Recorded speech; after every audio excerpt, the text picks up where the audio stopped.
الحمد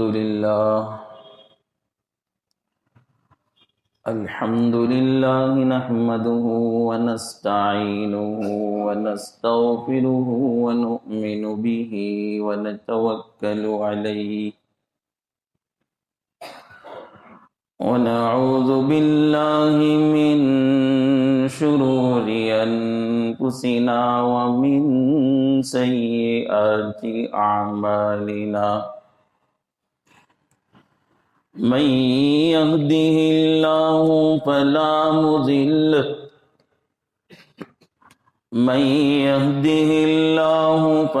مضل له ومن يضلله فلا هادي له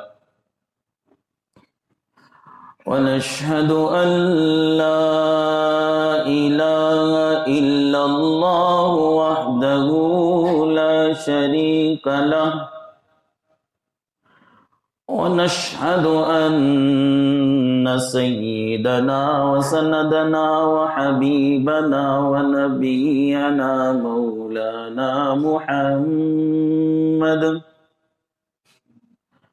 مولانا محمدا عبده ورسوله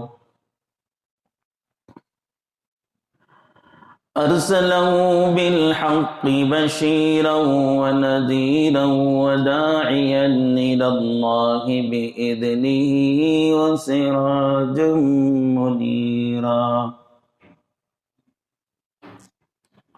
وصلى الله على النبي وآله وأصحابه وبارك وسلم تسليما كثيرا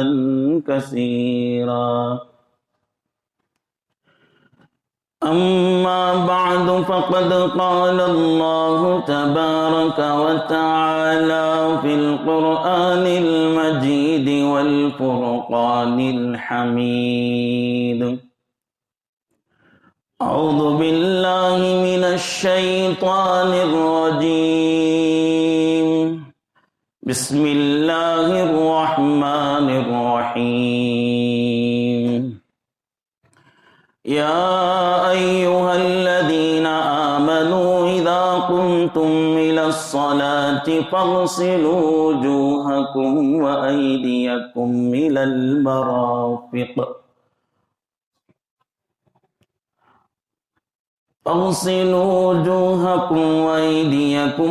المرافق وامسحوا برؤوسكم وأرجلكم إلى الكعبين وإن كنتم جنبا فاطهروا آمنت بالله صدق الله مولانا العظيم وصدق رسوله النبي الكريم ونحن على ذلك من الشاهدين والشاكرين والحمد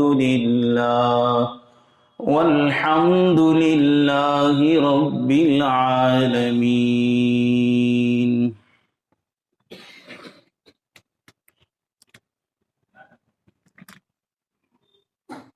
قابل احترام بزرگوں اور قابل قدر ملت کے نوجوان بھائیوں، عزیز دوستوں، طہارت، پاکی، صفائی، پاکیزگی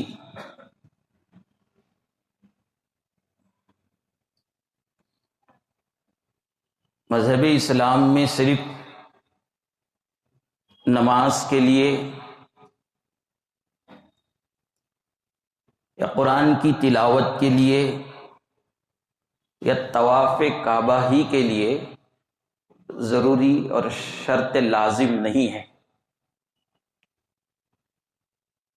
بلکہ قرآن حدیث کا مطالعہ کرنے سے پتہ چلتا ہے پاکی، صفائی، پاکیزگی مذہب اسلام کا صرف حکم ہی نہیں بلکہ ایک بہت بڑا شعبہ ہے، دین کا ایک جز ہے۔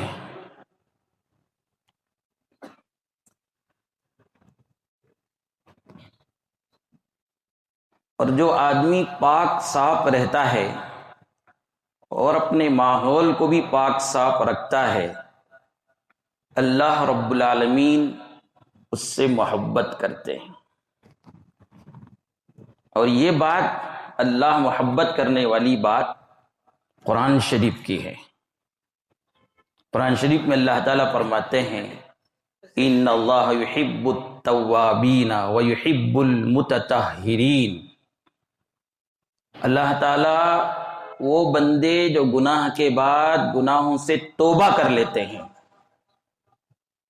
ان سے محبت کرتے ہیں، اور وہ بندے جو پاک صاف رہتے ہیں اللہ تعالیٰ ان سے بھی محبت کرتے ہیں۔ تو معلوم ہوا کہ پاکی صفائی صرف شریعت کا حکم ہی نہیں ہے، بلکہ ایک شعبہ ہے، ایک جز ہے، اور اس شعبے اس جز کو اپنانے سے پیدا کرنے والا خدا وہ بندے وہ بندیاں جو پاک صاف رہتے ہیں ان سے محبت کرنے لگتے ہیں۔ اور حدیث شریف میں آتا ہے الطہور شطر الایمان، اور ایک دوسری جگہ ہے الطہور نصف الایمان۔ پاکی صفائی دین کا ایک جز ہے، اور ایک جگہ ہے پاکی صفائی دین کا آدھا حصہ ہے۔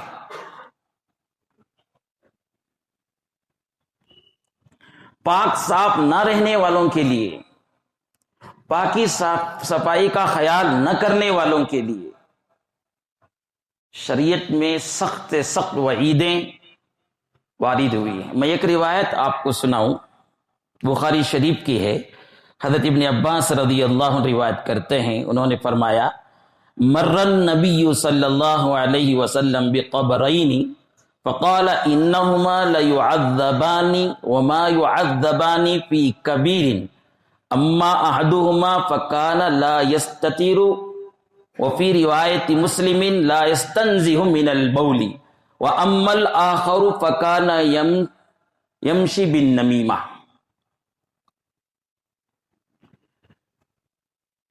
حضرت ابن عباس رضی اللہ عنہ فرماتے ہیں حضرت جناب محمد رسول اللہ صلی اللہ علیہ وسلم کا گزر دو قبروں پر سے ہوا، اور آپ نے فرمایا ان دو قبر والوں کو ان کی قبر میں عذاب ہو رہا ہے۔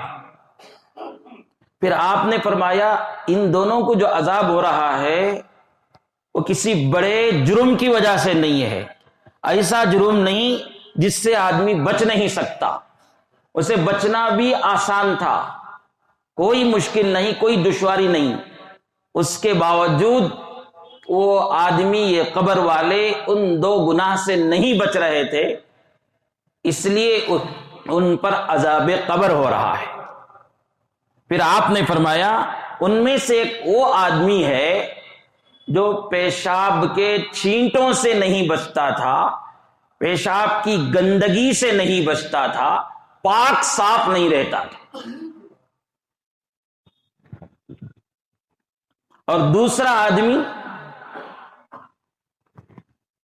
تو چغل خوری کرتا تھا۔ اب ذرا وہ لوگ اس حدیث پر غور کریں جن کا حال یہ ہے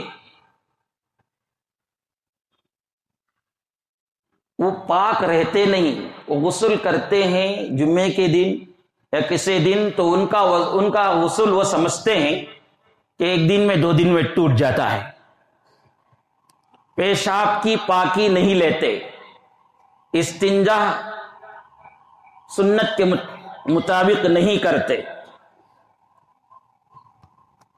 اگر ان کو بلایا جائے نماز کے لیے تو کہتے ہیں کہ ہمارے کپڑے پاک نہیں ہیں، پیشاب کر کے بغیر دھوئے کے اٹھ جاتے ہیں۔ میں آپ کو آج مسئلہ بتا دوں واضح طور پر، آدمی پیشاب کرنے کے بعد اسے چاہیے کہ پانی سے پاک کرے، اگر اتفاق سے کسی جگہ پر اسے پانی نہیں مل رہا ہے تو ڈھیلے سے پاک کریں، یعنی جو خطرے پیشاب کی جگہ سے گرتے ہیں اسے ڈھیلے سے سکھا دیں، یا آج کل جو ٹشو پیپر ملتا ہے اس سے بھی جذب کر لے سکتے ہیں پیشاب کے خطروں کو۔ اگر اتفاق سے ایسا ہوا کہ پانی بھی نہیں ملا، ڈھیلے بھی نہیں ملے، آپ کو کوئی ٹشو پیپر بھی نہیں ملا، تو آپ کے پاس جو کپڑا کرچپ کی شکل میں ہوگا، دستی کی شکل میں ہوگا،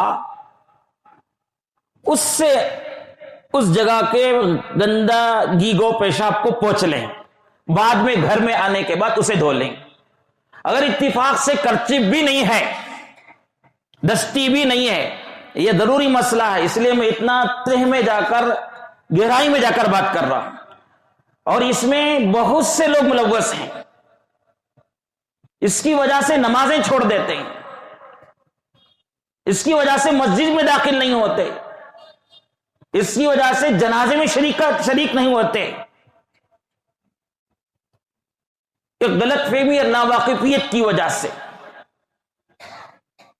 پانی سے صاف کریں، نہیں تو ڈیلے سے سکھائیں اس گندگی کو، نہیں تو ٹشو پیپر سے، نہیں تو آپ اپنے گھر پاس جو کرچپ رکھتے ہیں اس سے پوچھ کر اس جگہ پر گھانٹی ڈال لیں اور گھر میں آ کر دھو لیں۔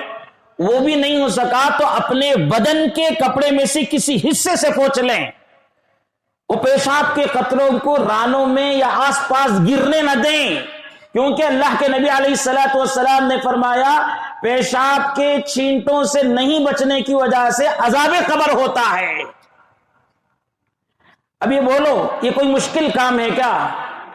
مشکل کام نہیں ہے، آسانی کا کام ہے، لیکن اس سے غفلت برتی جاتی ہے، لاپرواہی برتی جاتی ہے۔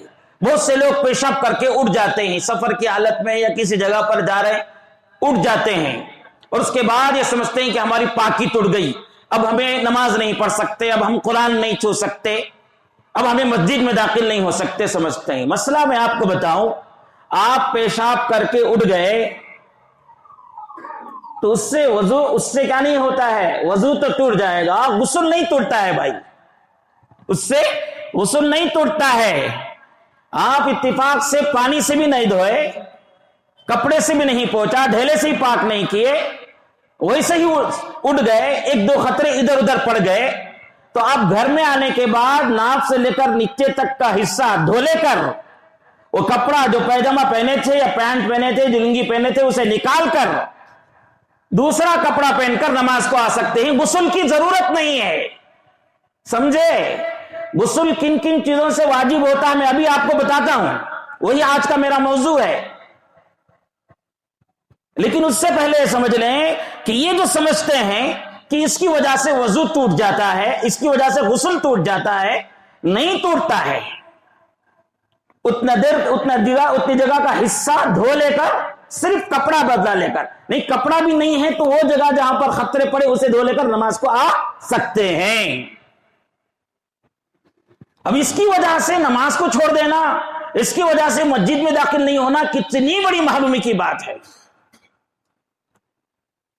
اور وہ لوگ بھی بعض دفعہ مجھ سے لوگوں نے بتایا اور دیکھنے کو بھی موقع ملا کبھی، کہ بعض لوگ جو ہے استنجا خانے میں جاتے ہیں، پیشاب کرتے ہیں، پیشاب کرنے کے بعد اٹھتے ہیں۔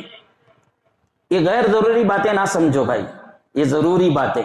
آپ کی پاکی نہیں تو آپ کی نماز نہیں، آپ کی عبادتیں اللہ کے پاس مقبول نہیں، آپ پاک نہیں تو اللہ رب العالمین کے پاس محبوب نہیں ہے۔ ضروری مسئلے ہیں، اس کو سمجھنے کی ضروری بات ہے۔ بڑے بڑے عنوانات پر آپ نے بہت مرتبہ بیان سنا ہوگا، یہ عنوانات پر عام طور پر بیان سننے کو نہیں ملتا، اس وجہ سے اس میں غلطیاں کرتے ہیں، اور غلطی کرتے کرتے ہی ویسے ہی جوان ہو جاتے ہیں، اور ویسے ہی بوڑھے ہو جاتے ہیں، ویسے ہی قبر میں چلے جاتے ہیں۔ استنجا خانہ آتے ہیں، پیشاب کر کے اٹھتے ہیں، ان کو محسوس ہوتا ہے کہ خطرے گر رہے ہیں، یا خطرے گریں گے بول کے، تو کیا کرتے ہیں بعض لوگوں کا حال، ان کی چونکہ پینٹ ٹائٹ رہتی ہے، پھر دوبارہ بیٹھنے میں ان کو دشواری ہوتی ہے، وہاں نل سے پانی پکڑ کر کھڑے کھڑے اس طرح دھوتے ہیں۔ اس سے کیا ہوتا ہے معلوم نقصان، کہ وہ آپ کے پانی دھونے کے بعد نیچے پڑ کر وہ چھینٹے اڑ کر تمہارے پینٹ پر لگتے ہیں، تمہارے کپڑے پر لگتے ہیں، اور وہ کچا ہے، آپ ایسے ہی وضو کر کے آ کر مسجد کے صفوں میں بیٹھ کر مسجد کے صفوں کو گندے کر دیتے ہیں۔ تھوڑا سا دماغ نہیں دینے کی وجہ سے. اس وجہ سے اس کا خیال رکھیں. آپ کو خطرہ نکلے جیسا معلوم ہوتا ہے پیشاب کرنے کے بعد، عام طور پر مسالے ڈھیلے ہو جانے کی وجہ سے یہ بعض لوگوں کو ایسا معلوم ہوتا ہے، تو بیٹھ کر اطمینان سے پھر دھو کر پھر اٹھیں اسے. یہ کھڑے کھڑے دھو کر اپنا پیجامہ گندا کر کے پھر مسجد کے صفوں کو، شطرنج کو، وہاں کے مسلوں کو گندا کرنا کتنا بڑا عذاب کا مسئلہ ہے، کتنا بڑا ناواقفیت کا مسئلہ ہے، کتنے بڑے گناہ کا مسئلہ ہے. اس کا خیال رکھیں.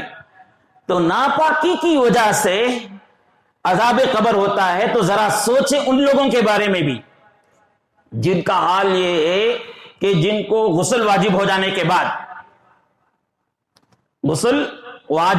کے بعد کئی گھنٹے تک، بلکہ بعض دفعہ کئی دنوں تک ویسے ہی رہ جاتے ہیں، ناپاک ایسے ہی رہ جاتے ہیں. ناپاکی کی وجہ سے حالت یہ ہے کہ اللہ رب العالمین اتنے ناراض کہ اس کی وجہ سے عذاب قبر ہوتا ہے. تو یہ ناپاک رہے، تو ناپاک رہنے کی سب سے بڑی نحوست یہ ہے، یعنی بیوی سے ملنے کے بعد کی بات کر رہا ہوں میں، اسے اچھی زبان میں جنوبی ہونا بولتے ہیں، حالت جنابت میں ہونا کہتے ہیں. حالت جنابت میں ہوئے تو رسول اللہ صلی اللہ علیہ وسلم کی عادت یہ تھی فوراً غسل کر لیتے تھے. اگر کسی وجہ سے فوراً غسل نہیں کر سکے تو وضو تو کم از کم کر لینا چاہیے، اور بعد میں فجر کی نماز سے پہلے غسل کر لینا چاہیے. اور ایسے ہی فجر کی نماز چھوڑ دینا، ایسے ہی بازار میں نکل کر چل جانا، ایسے ہی پکانے کے روم میں چلے جانا، اسی طرح دوسرے کاموں میں لگ جانا، یہ جب تک ناپاک رہے گا اس وقت تک اللہ رب العالمین کے نزدیک وہ محبوب نہیں ہو سکتا.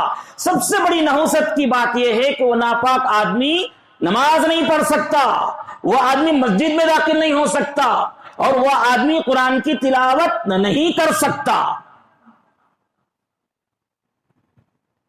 یہ نحوستوں کو دعوت دینا، شیطان کو ناپاکی پسند ہے.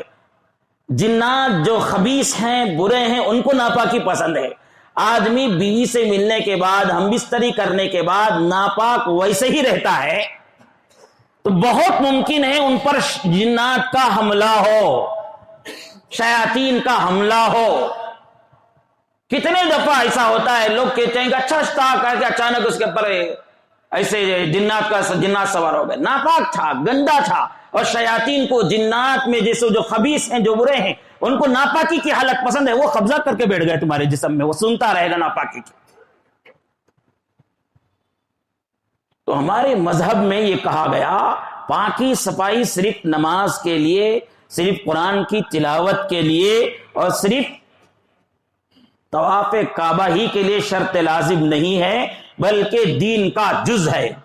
بہت افسوس کی بات ہے، بہت افسوس کی بات ہے، جتنی زیادہ ہمارے مذہب اسلام میں پاکی صفائی کی تعلیم دی گئی ہے، اتنا زیادہ مذہب اسلام کے ماننے والوں میں سے بعضے کہیے یا مجھے زیادہ اجازت دے تو کہو اکثر لوگوں کا حال یہ ہے کہ وہ ناپاک اور گندے رہنے کو ہماری علامت بنا لیں. جس محلے میں گندگی کے ڈھیر جگہ جگہ پر لگے رہتے ہیں وہ مسلمانوں کا محلہ سمجھا جا رہا ہے. جو بچے گندے رہتے ہیں، جن کے بچے کی ناک جھڑتی رہتی ہے، جن کے بچوں کے کپڑے ناپاک رہتے ہیں، سمجھا جاتا ہے مسلمان کا بچہ ہے. ارے اتنا بھی خیال نہیں ہوتا. مسجد کے آس پاس لوگ اپنے گھروں سے لا کر کچرا ڈال دیتے ہیں، اپنے گھر کو پاک کر کے مسجد کے سامنے کا حصہ ناپاک کر دیتے ہیں. اور گندگی کبھی کبھی کسی کے پینٹ میں لگ گئی. آج کل تو پینٹ کا حال یہ ہے کہ وہ ٹخنے سے نیچے پو میٹر تک لٹکتے رہتا ہے. وہ وہاں سے گندگی لپٹ کر آ کر مسجد کے اندر داخل کرے گا، مسجد کے آنگن میں داخل کرے گا، وہاں سے لوگ وضو کر کے وہ گندگی کو لا کر مسجد کے صفوں تک ڈالیں گے. اور سب سے بڑی بات یہ ہے کہ اللہ کے نبی علیہ الصلوۃ والسلام نے فرمایا ناپاک رہنے سے، گندگی کو اپنے بدن سے پاک نہ کرنے کی وجہ سے آدمی اللہ رب العالمین کا مقبوض بنتا ہے، اتنا مقبوض بنتا ہے کہ اسے قبر میں عذاب دیا جاتا ہے. تو بہرحال چند ہفتوں سے ہمارے ہاں پیارے نبی کی پیارے سنتوں کا عنوان چل رہا ہے. آج آپ کے سامنے پاکی صفائی سے متعلق، وضو اور غسل سے متعلق جو سنتیں ہیں اس کو بیان کروں گا۔ حدث اصغر، حدث اکبر، یہ فقہی اصطلاح ہے۔ حدث اصغر کہتے ہیں آدمی ایسی ناپاکی جس سے آدمی وضو کرتا ہے تو پاک ہو جاتا ہے۔ حدث اصغر کہتے ہیں ایسی گندگی کہ وہ ایسی نجاست جس سے صرف وضو کرنے سے آدمی پاک ہو جاتا ہے۔ وضو کبھی آدمی پر فرض ہوتا ہے، وضو آدمی پر کبھی سنت اور مستحب ہوتا ہے۔ وضو کب فرض ہوتا ہے؟ آپ نماز کا ارادہ کرتے ہیں۔ قرآن فرماتا ہے یا ایھا الذین آمنوا اذا قمتم الى الصلاة فاغسلوا وجوہکم وایدیکم الى المرافق وامسحوا برؤوسکم وارجلکم الى الکعبین۔ جب آدمی نماز کا ارادہ کرتا ہے اور نماز کا وقت ہو جاتا ہے، چاہے نفل نماز ہو، چاہے فرض نماز ہو، چاہے واجب نماز ہو، چاہے عید کی نماز ہو، چاہے جنازے کی نماز ہو، چاہے سنت ہو چاہے نفل ہو، وضو اس کے پر فرض ہے۔ بغیر وضو کے اس کی نماز نہیں ہوتی ہے، یہ فرض ہے۔ بعض دفعوں میں سنت اور مستحب ہے۔ جمعے کے دن غسل کرنا مسنون ہے، عید کے دن غسل کرنا مسنون ہے، اور کوئی آدمی کسی میت کو نہلایا ہے، نہلانے کے بعد غسل کرنا مستحب ہے۔ اسی طرح غسل، وضو کی بات چل رہی تھی، میت کو سنت ہے کہ آدمی کیا کرے؟ فرض تو ہے کہ نماز کے ارادے سے نماز پڑھتا ہے، ارادہ کرتا ہے تو اس پر وضو فرض ہو جاتا ہے۔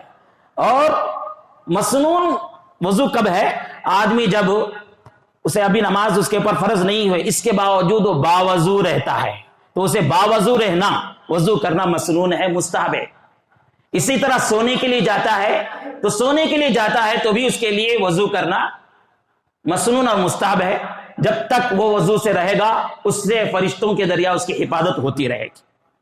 اسی طرح حدث اکبر، حدث اکبر کہتے ہیں وہ ناپاکی جس سے ہم بستری کرنے کی وجہ سے ناپاکی ہوتی ہے، تو اس میں غسل کرنے سے وہ ناپاکی دور ہوتی ہے۔ کن کن چیزوں سے غسل واجب ہوتا ہے اسے بھی سن لیجئے۔ سب سے پہلے بیوی سے ہم بستری کریں تو اس سے غسل واجب ہوتا ہے۔ دوسرا، آدمی کو احتلام ہوا، اس کے شرمگاہ سے منی نکلی تو اس پر بھی غسل واجب ہو جاتا ہے۔ اسی طرح عورت حیض کی حالت میں تھی، ماہواری کی تھی، اس کا وقت، اس کی عادت ختم ہو گئی، اب اسے خون آنا بند ہو گیا تو اس پر غسل واجب ہے۔ اسی طرح نفاس کی حالت میں، نفاس یعنی بچہ پیدا ہونے کے بعد بعض عورتوں کو 11 دن، بعض عورتوں کو 20 دن، بعض عورتوں کو 30 دن، 35 دن، 40 دن لاسٹ مدت ہے، اگر وہ پاک ہوتی ہے تو اس پر بھی غسل واجب اور فرض ہوتا ہے۔ اس کے علاوہ دوسری صورتوں میں غسل فرض نہیں ہے۔ جو پیشاب کر کے اٹھ گئے تو فرض ہو گیا سمجھتے نا، نہیں، اتنا ایریا دھو لیے تو اتنی جگہ دھو لیے تو بس پاک ہو جاتے ہیں، لیکن یہ عادت اچھی نہیں ہے۔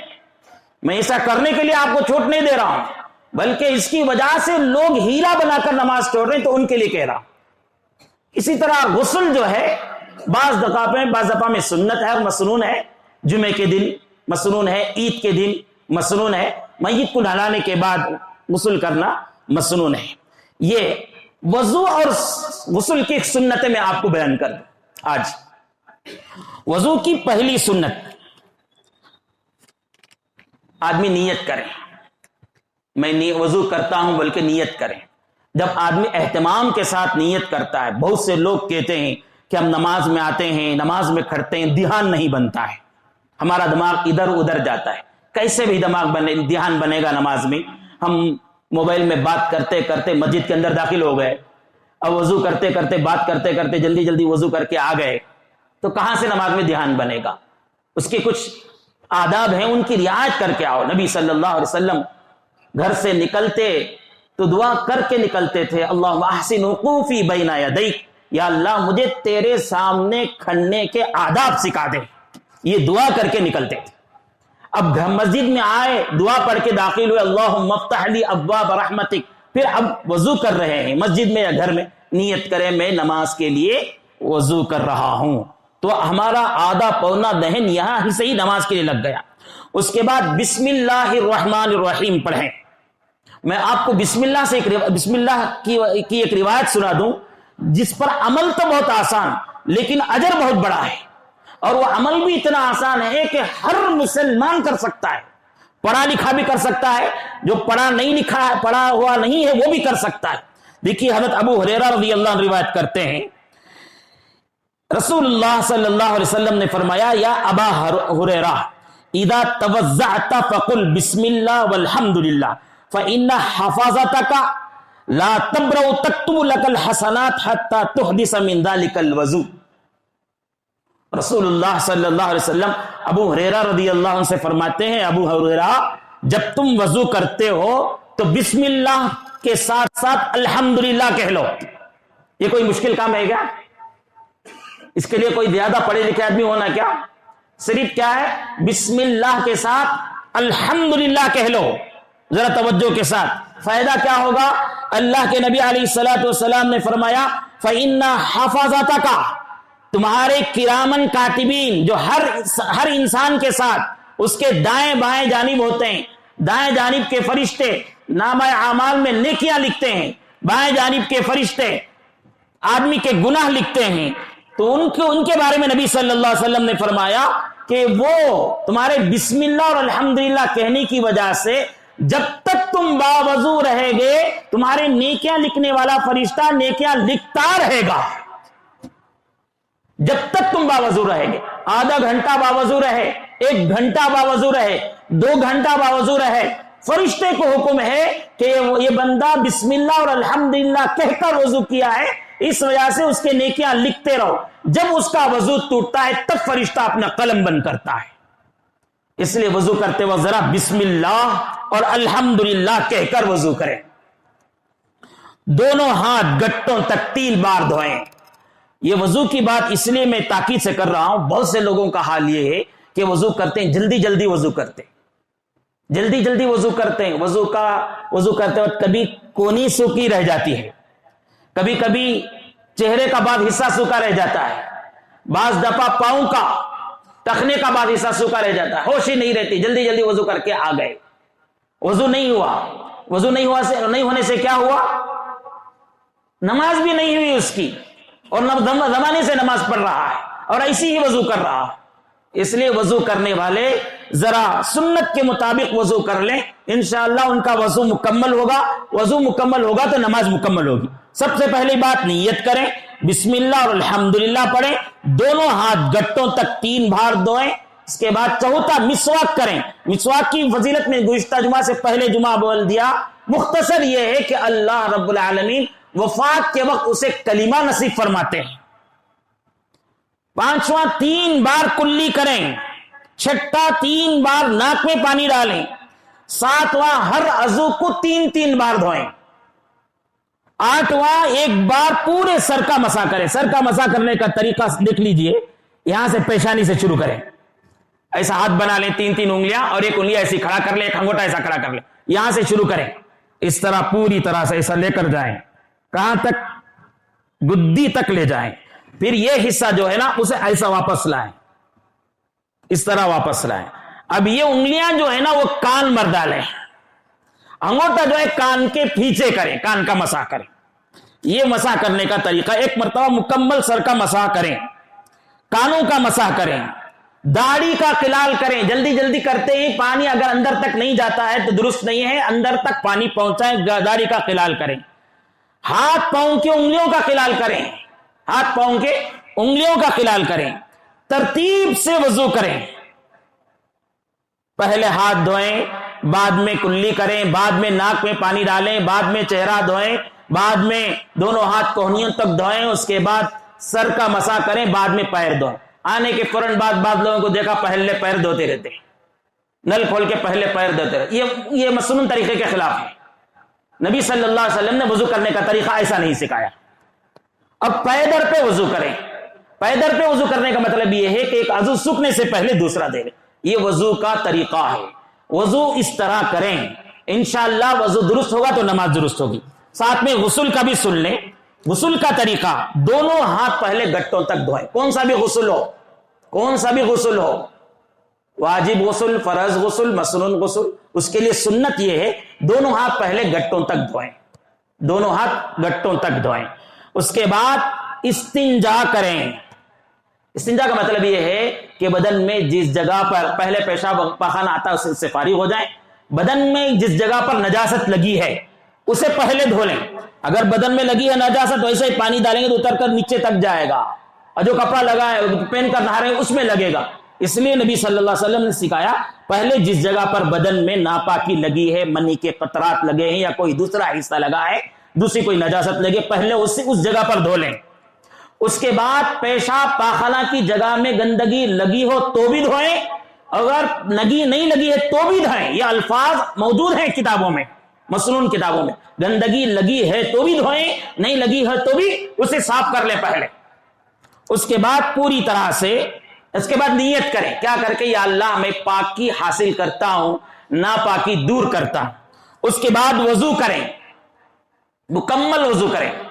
وضو کرنے کے بعد تمام بدن پر 3 بار پانی ڈالیں، پہلے سر میں 3 بار ڈالیں، پھر اس کے بعد دائیں جانب 3 بار ڈالیں، پھر بائیں جانب ڈالیں، صابن رگڑیں اور جہاں جوڑ ہوتے ہیں اس جگہ پر اچھی طرح سے پانی پہنچائیں۔ جلدی جلدی غسل نہ کریں، غسل نہیں ہوا تو آپ کی پاکی حاصل نہیں ہوگی۔ یہ وضو اور غسل کا طریقہ میں نے آپ کو بیان کیا۔ وضو اور غسل سے متعلق بہت سی ایسی دعائیں ہیں، وہ پوری دعائیں نہیں تو کم از کم 1 دعا، 3 دعا، 4 دعا یاد کر لیں۔ ایسی دعائیں جس کو یاد کر لینے سے انشاءاللہ تمہاری دنیا میں بھی بن جائے گی، آخرت بھی بن جائے گی۔ انشاءاللہ میں آئندہ جمعہ وضو اور غسل سے متعلق نبی صلی اللہ علیہ وسلم جو دعائیں سکھائیں انشاءاللہ وہ دعائیں بیان کروں گا۔ آج اس مجلس میں طے کر کے اٹھیں کہ ہم وضو کریں گے تو اطمینان سے وضو کریں گے، جلدی جلدی نہیں کریں گے۔ پورے بدن جو حصہ وضو میں دھونا ہے اسے مکمل دھوئیں گے، اور دھونے کے بعد ایک بار دیکھ بھی لیں گے کہ کہیں ہماری کونیاں سوکھے تو نہیں رہ گئے، کہیں ہمارا چہرے کا حصہ سوکھا تو نہیں رہ گیا، کہیں ہمارے پیر کا حصہ کہیں سوکھا تو نہیں رہے گا، اسے دیکھ بھی لیں گے۔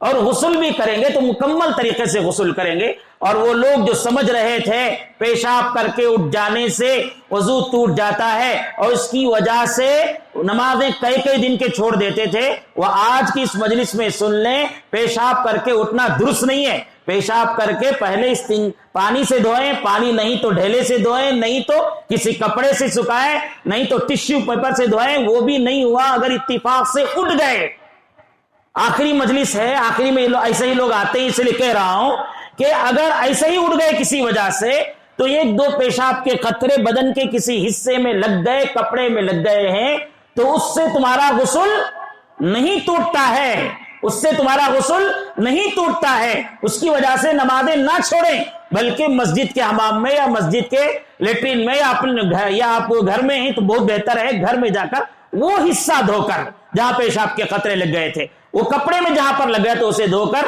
نماز کو آ جائیں۔ اس کی وجہ سے غسل کریں گے، پانی نہائیں گے، پانی نہائے بعد نماز پڑھیں گے، غسل کرے بعد نماز پڑھیں گے، یہ سوچ کر رہنا بالکل غلط ہے۔ اس کی وجہ سے نماز چھوڑنے کی اجازت نہیں ہے۔ اسی طرح ناپاک ہونے کے بعد یہ مسئلے آخر میں اس لیے بول رہا ہوں کہ ایسے لوگ اس پر عام طور پر غفلت کرتے ہیں۔ ناپاک ہونے کے بعد جتنا جلدی ہو سکے غسل کر لیں، کیونکہ ناپاک ہونے کی حالت میں اگر موت آ گئی تو ناپاکی کی حالت میں اللہ کے پاس جائیں گے، کیونکہ آدمی جس حالت میں مرتا ہے اسی حالت میں اسے قبر سے اٹھایا جاتا ہے، غسل دیا جاتا ہے، آخری وقت میں غسل دیا جاتا ہے۔ اور مردوں کے بارے میں معلوم نہیں، میں آپ کو گزشتہ جمعہ سے پیوستہ جمعہ بتایا تھا، میت کو نہلانے کے وقت میں ناک میں پانی ڈالنا، کلی کرانا یہ ضروری نہیں ہے۔ میت کو صرف کچے کپڑے سے اس طرح ہلا دیں تو ہو جاتا ہے غسل کا مسئلہ ناک میں اور منہ میں۔ لیکن جس میت کے بارے میں ہم کو یہ معلوم ہو، جس میت کے بارے میں ہم کو یہ اطلاع ملے کہ یہ ناپاک ہے تو اسے کلی بھی کرانا، ناک میں بھی پانی ڈالنا۔ کلی کیسا کرانا، ناک میں کیسا پانی ڈالنا میت کے لیے، یہ مسئلہ آپ کے سامنے واضح طور پر آ چکا ہے۔ لیکن سب کو کیا معلوم ہوتا ہے؟ نہلانے والا اسے ویسے ہی نہلا دیا، کلی نہیں کرایا، ناک میں پانی نہیں ڈلوایا، تو اب یہ ناپاکی کی حالت میں اس کی قبر میں گیا، اور اسی حالت میں قبر سے اٹھے گا، عالم محشر میں قبر میں اٹھے گا۔ اس لیے جتنا جلدی ہو سکے ناپاک ہونے کے بعد غسل کر لینا چاہیے۔ اللہ رب العالمین مجھے اور آپ کو جو باتیں بیان کی گئی اس پر عمل کی توفیق نصیب فرمائے، پاک صاف رہنے کی اللہ تعالی ہم سب کو توفیق نصیب فرمائے، پاکی صفائی ہمارے ماحول میں بنا کر رکھنے کی ہمیں توفیق نصیب فرمائے۔ سبحان